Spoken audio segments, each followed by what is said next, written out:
말씀은 마가복음 8장 31절에서 38절 말씀까지 저희들이 보도록 하겠습니다. 마가복음 8장 31절에서 38절 말씀까지 제가 가지고 있는 성경으로 신약성경 67면에 있습니다.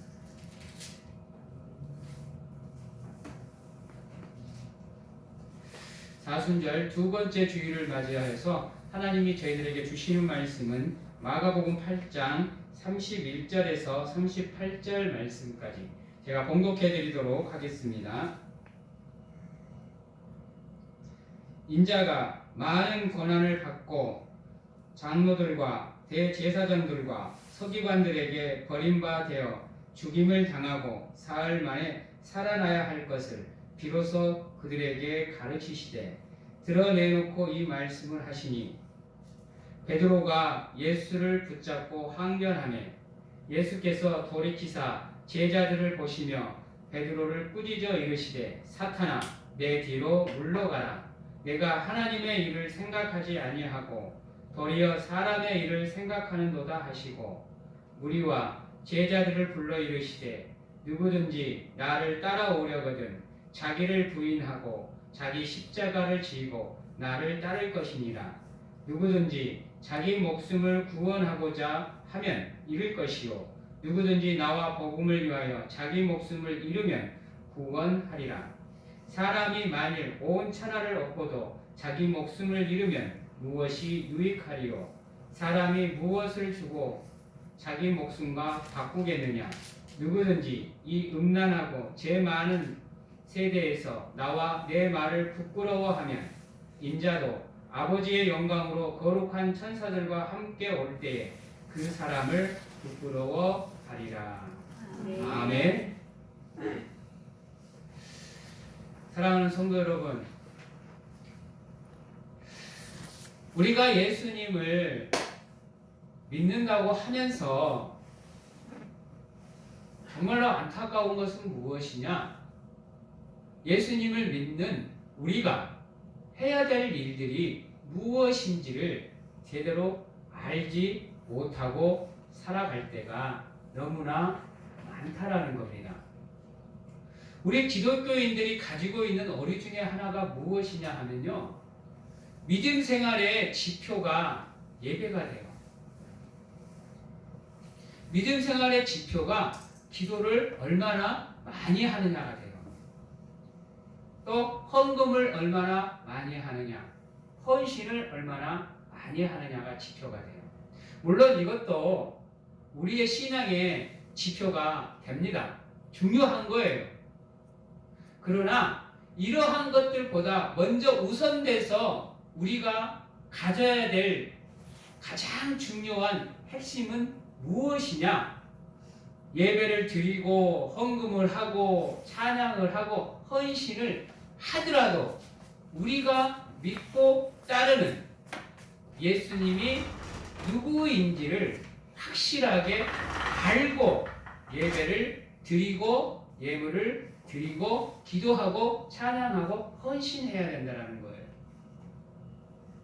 예수님이 누군지도 제대로 알지 못하는 믿음으로 예배하고 기도하고 헌신하는 것은 어떻게 보면 소리만 요란한 깡통과 같은 거예요. 왜요? 정작 내가 섬기는 하나님이 누군지도 모르면서 죽자고 헌신을 하면요, 결국은 지치게 되어 있어요. 왜요? 하나님이 어떠한 분인지를 모르다 보니까, 내 생각대로 하다 보니까 남이 알아주지 않으면 힘든 거예요. 내가 이만큼 했는데, 내가 이렇게 드렸는데 나에게 무엇인가가 주어지는 게 없어. 그러다 보면요, 처음에 그 열정이 조금씩 식어져 가면서요, 결국에는 우리도 모르는 사이에 믿음의 자리에서 벗어나는 경우가 참 많습니다. 오늘 제자들도 봐봐요. 예수님께서 오늘 말씀 8장에 보면요. 가장 먼저 7병이어로 4,000명을 먹입니다. 엄청난 기적이죠. 예수님이 누군지를 아는 사람들이라고 한다면 그러한 기적이 우리 눈앞에 베풀어졌을 때 그들은 생각을 해야 돼요. 아, 예수님이 이러한 분이구나. 우리가 힘들어하고 굶주려서 배고파하고 어려워하고 아파할 때면 우리를 위해서 손을 내밀어 주시는 분이구나. 우리에게 힘을 주시고 성령을 부어주시고 은혜를 주시는 분이구나 라고 생각을 해야 된다니까요. 그런데 그 다음에 나오는 바리새인들이 예수님께 표적을 구해요. 근데 예수님께서 뭐라 그러냐면요. 나는 이들에게 표적을 보여주지 않겠다 그래요. 왜? 중요한 것은요. 표적이 아니에요. 기적이 아니고 이적이 아니에요. 핵심이 뭐라고요? 예수 그리스도라는 거예요. 믿음은 이적을 보고 믿는 게 아니고 기적을 보고 믿는 게 아니에요. 근데 현대 사회를 살아가는 우리 기독교인들은요. 안타깝게 되어 있잖아요. 자기에게 무엇인가가 크게 나타나야 돼. 그래야 하나님을 믿어요. 그러다 보니까 가장 중요한 핵심인 예수 그리스도가 우리 믿음의 안에서 사라져버려요. 그러니까 우리가 드리는 이 예배 속에도 예수 그리스도가 없이 그냥 왔다가 앉아있다가 그냥 가는 이러한 신앙생활의 모습이 나와요. 예물을 드려도 자기 이익을 먼저 생각하는 거예요. 내가 드렸으니까 하나님도 주세요. 내가 이만큼 예배를 드렸으니까 하나님 내게 복 주세요. 하나님, 내가 하나님을 위해서 이만큼 투자했으니까 하나님도 나를 위해서 투자해 주세요. 이러한 모습들이 나오는 거예요. 여러분, 믿음은요, 전적으로 하나님을 의지하는 거예요. 그리고 전적으로 우리 것을 하나님께 드리는 거예요. 우리가 바라고 드리는 것 아니에요. 그저 우리는 드리는 거예요. 왜요? 우리를 위해서, 우리의 죄를 위해서, 우리를 구원하시기 위해서 아낌없이 당신의 목숨을, 생명을 내어주셨잖아요. 그리고 죽을 수밖에 없는 우리를, 지옥에 갈 수밖에 없는 우리를 선택하고 지명하고 불러주셔서 하나님의 자녀 삼아주셨잖아요. 천국잔치에 참여할 수 있는 자격을 주셨잖아요. 그것만으로도 우리의 삶의 은혜가 넘치는데 그 은혜를 갚는 데만 해도 우리는 부족한데 그래서 우리는 아낌없이 드리는 거예요. 그리고 하나님께서 그러한 우리의 삶의 모습, 믿음의 모습을 보고 하나님께서 우리를 위해서 준비하신 그 복을 마음껏 부어주시는 거예요.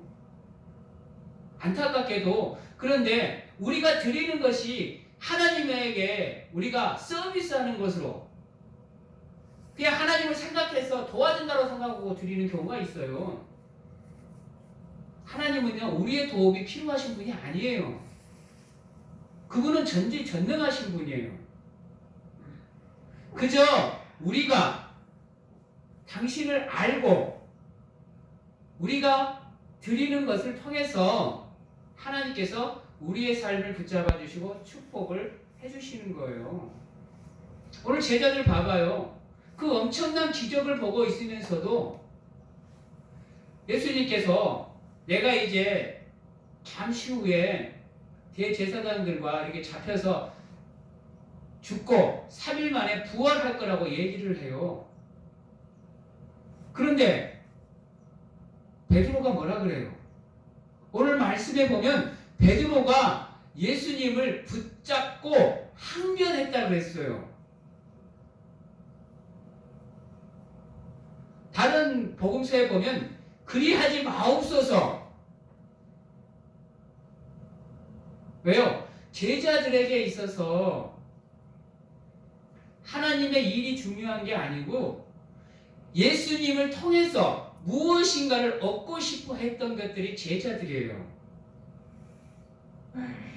이 시대에 예수님을 따랐던 사람들은요, 예수님이 하나님의 아들이라는 생각은 못하고 예수님을 통해서 로마의 압제로부터 자신들이 자유를 얻고 싶어 해서 기적을 행하시고 하는 예수님의 능력을 이들은 믿었던 거예요.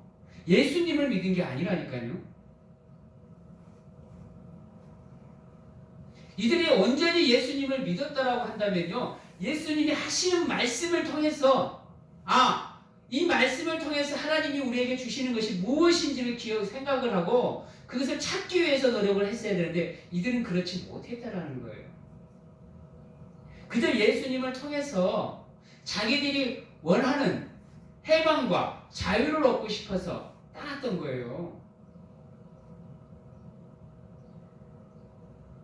그러니까 예수님께서 베드로를 보고 뭐라 그래요? 제자인 베드로 입장에서는 예수님이 죽는다고 하니까, 누구에 의해서 죽는다고 하니까 항변할 수밖에 없어요.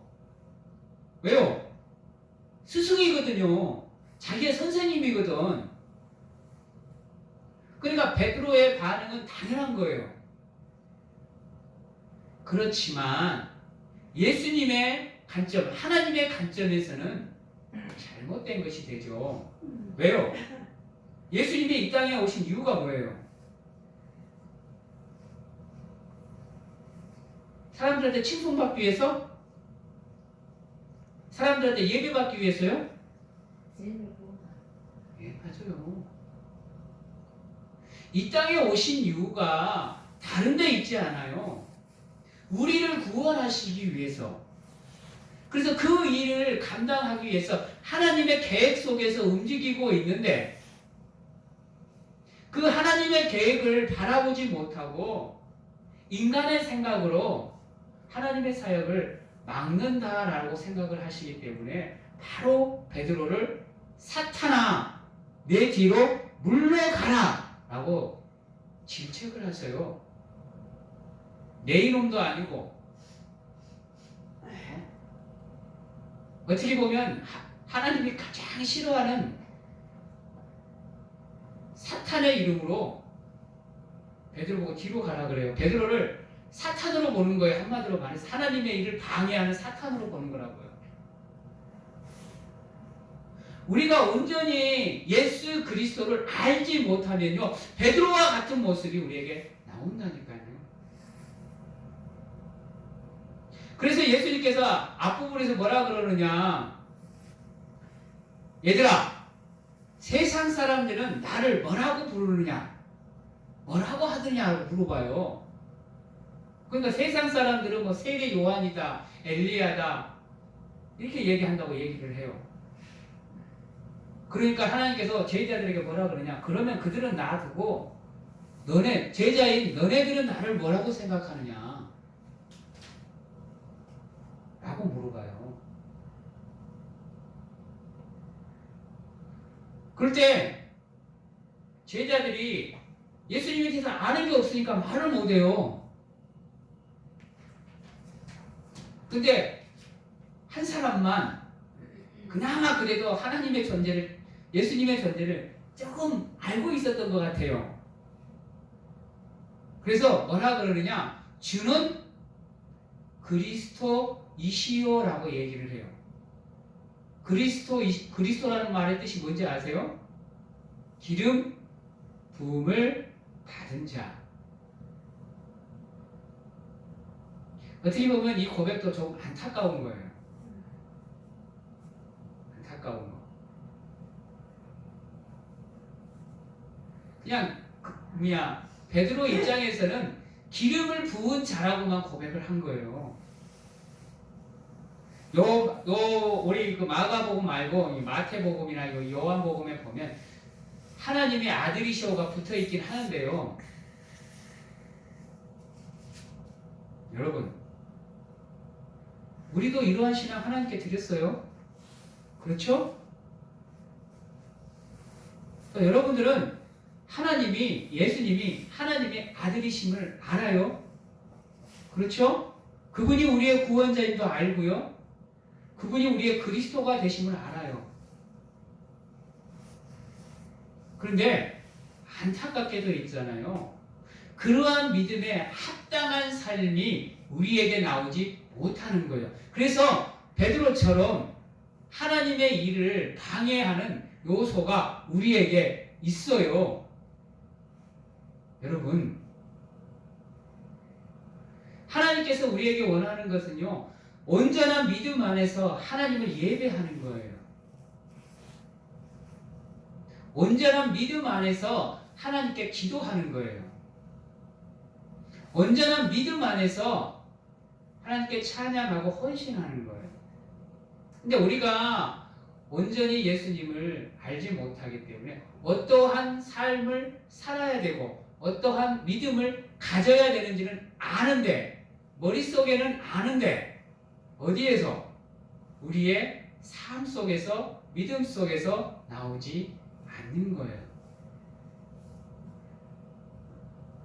그래서 오늘 말씀에 보면 이러한 말이 있어요. 34절에 보면요, 무리와 제자들을 불러 이르시되 누구든지 나를 따라오려거든 하고 얘기를 해요. 제자들이 온전히 예수님을 모르고 온전히 따르지를 못하니까 예수님께서 이제 말해주는 거예요. 가르쳐주는 거예요. 나를 믿고 따르려거든, 나를 따라오고 싶거든, 어떻게 해야 된다라고 가르쳐주고 있어요. 오늘 말씀에 보면 누구든지 나를 따라오려거든, 첫 번째가 뭐예요? 자기를 부인하는 거예요. 다른 말로 하면 하나님 앞에서 내가 없어지는 거예요. 내가 죽는 거예요. 내가 살아있는 게 아니에요. 나를 나타내는 게 아니라니까요. 믿음은 하나님 앞에서 나를 죽이는 거예요. 없애는 거예요. 나타내지 않는 거예요. 오직 하나님의 영광을 위해서 나는 사라지는 게 믿음인 거예요. 나를 부인한다는 의미는 거기에 있는 거예요. 근데 우리는 어때요? 현대 기독교인들 중에 이 말씀을 온전히 지키는 사람이 있을까요? 저조차도 하나님 앞에서 이거에 대한 자부심 갖기가 쉽지가 않아요. 여러분, 매 순간순간 바울의 고백처럼 매일 죽으셔야 돼요. 그러는 가운데 하나님 앞에서 나를 드리는 연습을 하셔야 돼요. 그래야 우리가 나 자신을 하나님 앞에서 깨끗하게 지울 수 있고 나의 삶 속에, 생각 속에, 마음 속에 온전히 하나님으로만 채울 수 있는 우리가 되는 겁니다. 여러분들의 마음은 성령이 거하는 성전이에요. 근데 그 속에 내가 너무 많아. 내 것으로 가득 채워져 있어. 세상 것으로 가득 채워져 있어. 그러면 그 성전에 성령이 머물 수 있어요? 없어요? 없어요. 나 자신을 부인하고 하나님 앞에 나를 죽이고 나를 내려놓고 나를 비워야만 그 마음의 성전으로 성령이 들어올 수가 있는 거예요. 그래서 그 성령의 인도함 속에서 나의 삶을 살아가야 나 스스로가 하나님 앞에서 사라지는, 바울의 고백처럼 매일 죽는 삶을 살아갈 수가 있는 겁니다. 한 번쯤은 지금 내가 하나님 앞에 드리는 믿음이 어떠한 모습인지를 살펴보셔야 돼요. 나는 진짜로 하나님을 제대로 알고 있는가? 아니, 알고 믿고 있는가? 아니면 하나님을 믿는다라는 나만의 생각으로 그 그늘을 비우고 있지 않는가를 생각을 해보셔야 돼요. 자기를 부인하는 삶을 살아야 그 다음에 나오는 예수 그리스도의 말을 우리가 실천할 수가 있습니다. 뭐라 그러시죠? 보시면 자기를 부인하고 자기 십자가를 지고 나를 따를 것이니라 그랬어요.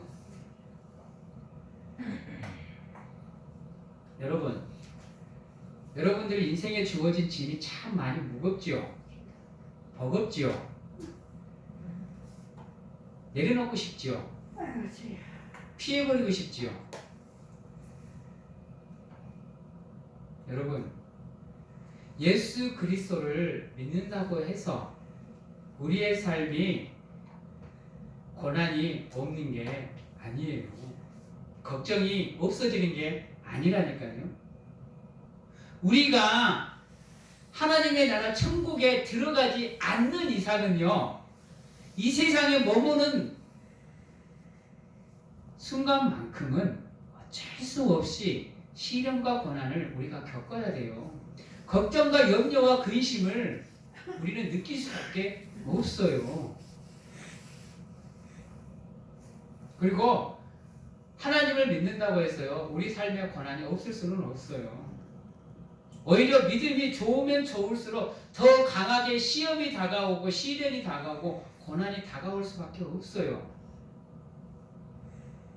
그 가운데에서도 비록 힘들고 어렵고 막막하지만 그 가운데에서도 하나님은 반드시 우리를 붙잡아 주실 거라는 믿음을 가지고 더 간절하게 하나님께 매달리는 우리가 돼야 돼요. 우리가 짊어져야 될 십자가는 우리가 짊어져야 돼요. 그건 남이 대신 지어줄 수가 없어요. 아이, 나는 좀 믿음이 좀 어설퍼도 우리 아내가 부인이 믿음이 좋으니까 충분하겠지. 괜찮을 거야. 아, 내가 믿음이 좋으니까 우리 아들은 좀 그래도 괜찮아. 우리 부모님은 좀 그래도 괜찮아. 이게 아니에요, 여러분들. 아셔야 돼요. 믿음은 지극히 개인적인 거예요. 구원은 지극히 개인적인 거예요. 부모 공로로 가는 구원받는 거 아니에요. 자녀 믿음으로 구원받는 거 아니에요. 욥이 아무리 믿음이 좋아도요, 자기 자녀는 구원할 수가 없고 자기만 구원하는 거예요. 모세가 아무리 믿음이 좋아도요, 자기 백성을 구원할 수가 없어요. 자기만 구원하는 거예요. 믿음은 자기 십자가를 짊어지고 하나님을 따르는 거예요. 그러는 가운데 그 십자가를 누구 앞에 내려놓는 거예요? 하나님 앞에 내려놓는 거예요. 그리고 기도하는 거예요. 하나님, 이렇게 힘들고 어렵지만, 아프고 고통스럽지만 그래도 난 하나님만 믿고 따릅니다. 하나님, 제발 저 좀 붙잡아 주시옵소서. 믿음이 흔들리지 않도록, 삶이 무너지지 않도록 하나님의 은혜를 부어주시옵소서, 인도해 주시옵소서 라고 기도하는 거예요. 예수님을 따르려면요, 내가 먼저 예수님 앞에서 죽어야 되고요, 그 가운데 겸손하게 내 삶을 짊어지고 하나님 앞으로 나아가서 모든 것을 하나님 앞에 내려놓으셔야 돼요. 그러한 삶만이 우리가 하나님의 이름으로 새롭게 거듭날 수 있는 길이 되고요, 우리가 예수님을 따라갈 수 있는 길인 거예요. 그래서 우리가 걷는 길은요, 순탄한 길이 아니에요. 편안한 길이 아니에요. 넓은 길이 아니에요. 고난의 길이고요. 눈물로 가야 되는 길이고요. 무릎으로 가야 되는 길이고 좁은 길이에요. 사랑하는 성도 여러분, 지금의 상황이 힘들고 어렵더라도 끝까지 여러분들의 삶을 부여잡으시고 누가 뭐라 그래도 더 간절하게 하나님을 찾고 매달리시는 가운데 조금씩 하나님 앞으로 나아가실 수 있는 여러분들이 되셔야 되는 겁니다. 그래야 여러분들의 삶이 성장을 해 갈 수 있고요. 여러분들의 믿음이 성숙할 수가 있는 거예요.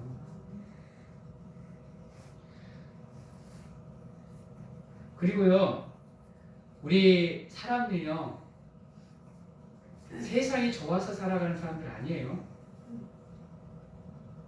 세상 것이 좋아서 살아가는 사람들이 아니에요. 여러분들 그거 아셔야 돼요. 우리는요, 세상이 싫어하는 것들을 해야 되는 사람들이에요. 그 속에 예수 그리스도가 없음을 한탄하면서 그분을 씨앗을 그곳에 심기 위해서 노력해야 되는 사람들이 우리예요. 그러다 보니까 당연히 세상에 지탄을 받을 수밖에 없어요. 여러분들 아셔야 되는 거예요. 우리는요, 세상에 예수 그리스도가 없음을 가슴 아파하면서 그곳에 복음의 씨앗을 심기 위해서 시련과 고난을 당하면서도 믿음을 지키고 나아가는 가운데 세상의 모든 것에게 하나님의 사랑을 가르쳐 줘야 되는 게 우리예요. 우리가 살아가야 될 삶이고요. 여러분들, 누가 뭐라 그래도 하나님 앞에서 강하고 담대한 믿음을 통해서 여러분들 자신을 하나님께 드리고요. 예수 그리스도 앞에서 자기를 부인하시고 자기 십자가를 지시고 하나님의 아들로서 예수님의 제자로서의 삶을 살아가기 위해서 노력하시는 귀한 우리 성도님들이 되시기를 주님의 이름으로 축원합니다. 기도하겠습니다. 사랑의 하나님, 부족하고 연약하지만 누가 뭐라 그래도 하나님께서 우리가 하나님의 뜻을 위해서 살아갈 수 있도록 하나님께서 우리와 함께하여 주시옵소서. 온전히 저희들의 삶이 하나님의 영광이 되기를 바랍니다. 온전히 저희들의 믿음이 하나님의 기쁨이 되기를 소망합니다. 사순절을 맞이하여 온전히 하나님의 고난에 동참하게 하시고 우리의 삶을 절제하여 하나님의 사람으로서 부끄럽지 않게 살기 위해서 노력하고 애쓰고 힘쓰는 저희들이 될 수 있도록 인도하여 주시옵소서. 온전히 예수님을 닮아가고 그분이 걸어가신 길을 믿음으로 소망을 가지고 순종하는 마음으로 따르게 하시고 저희들의 마음의 정욕과 세상의 욕망과 탐욕들을 온전히 내려놓게 하시고 주님과 동행하는 저희들이 될 수 있도록 인도하여 주시옵소서. 이제는 우리를 구원하시기 위해 이 땅에 오신 예수 그리스도의 은혜와 세상 끝날까지 저희들을 품어주시고 업어주시는 하나님 아버지의 사랑하심과 세상 어느 곳에서 무엇을 하든지 간에 저희들을 지키시고 보호하시는 성령님의 교통하심이 지금 이 순간 이 자리에서 온전히 강하고 담대한 믿음으로 오직 예수 그리스도를 닮아가고 순종함으로 따라가기를 결단하고 다짐하는 귀한 하나님의 성도님들 머리 위에 그리고 하나님이 사랑하시는 성도님들의 가정과 자녀 그리고 직장과 건강 위에 그리고 주의 몸된 제단 위에 지금부터 영원토록 함께 하시기를 축원하옵나이다. 아멘.